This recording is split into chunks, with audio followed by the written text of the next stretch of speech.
नमस्कार दोस्तों, आज का प्रसंग बहुत ही ज्ञानवर्धक है, इसलिए कहानी को अंतिम तक जरूर सुनिएगा। दोस्तों, एक नगर में भूख, प्यास, नींद और आशा नाम की 4 बहनें थीं। एक बार चारों बहनों में खूब लड़ाई हो गई। भूख कहती कि मैं बड़ी हूँ और प्यास कहती मैं बड़ी हूँ, नींद कहती कि मैं बड़ी हूँ और आशा कहती कि मैं बड़ी हूँ। चारों इस विवाद को लेकर राजा के पास पहुँचती है। एक ने कहा कि मैं बड़ी हूँ, दूसरी ने कहा कि मैं बड़ी हूँ, तीसरी ने कहा कि मैं बड़ी हूँ और इसी तरह चौथी ने भी कहा कि मैं बड़ी हूँ। राजा ये सुनकर सबसे पहले भूख से कहा कि भूख, तुम बताओ तुम कैसी बड़ी हो गई। तो भूख ने कहा, मैं इसलिए बड़ी हूँ क्योंकि मेरे ही कारण घर में चूल्हे जलते हैं, अच्छे अच्छे पकवान बनते हैं और जब थाली सजा कर दी जाती है तब मैं खाती हूँ, इसीलिए सबसे बड़ी मैं ही हूँ। ये सुनकर राजा ने अपने सैनिकों को आदेश दिया कि जाओ और राज्य के कोने कोने तक यह घोषणा कर दो कि आज से किसी के घर में भोजन नहीं बनेगा।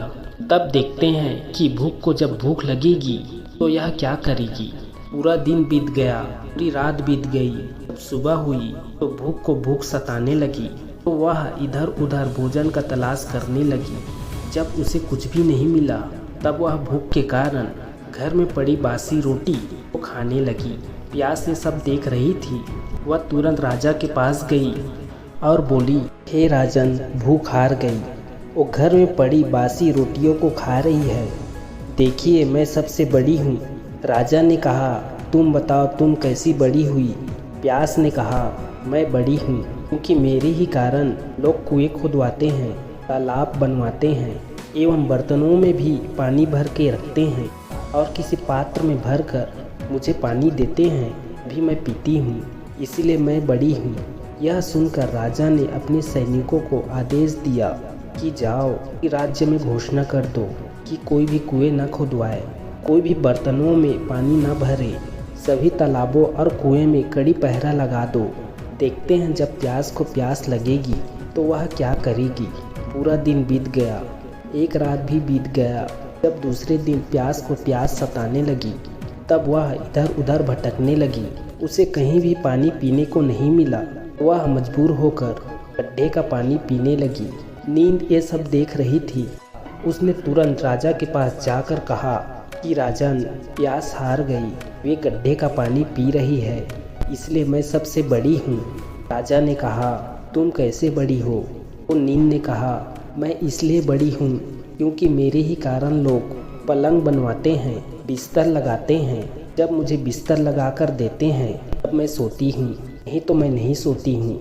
राजा ने अपने सैनिक को आदेश दिया कि पूरे राज्य में घोषणा कर दो कि कोई भी पलंग ना बिछवाए, उसमें बिस्तर ना डलवाए। नींद को जब नींद आएगी तो देखते हैं वो क्या करेगी।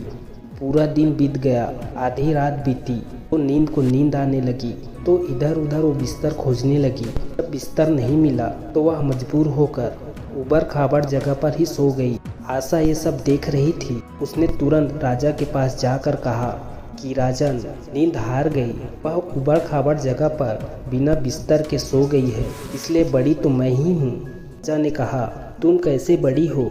आशा ने कहा, मैं इसलिए बड़ी हूँ क्योंकि लोग मेरे कारण ही काम करते हैं, नौकरी धंधा मजदूरी करते हैं, परेशानियां उठाते हैं, लेकिन आशा के दीप को बुझने नहीं देते।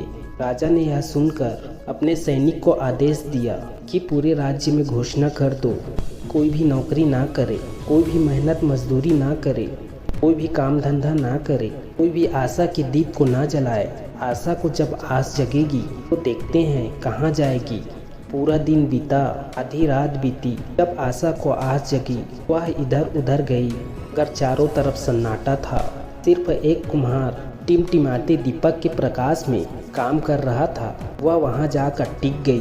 कुम्हार ने देखा उसके सोने का दीपक, सोने की बाती और सोने का महल बन गई। दोस्तों, जिस प्रकार कुम्हार की आशा पूरी हुई उसी प्रकार आप लोगों का भी आशा पूरी हो। आप लोग भी आशा की दीपक प्रज्वलित कर कर्म को करते रहिए।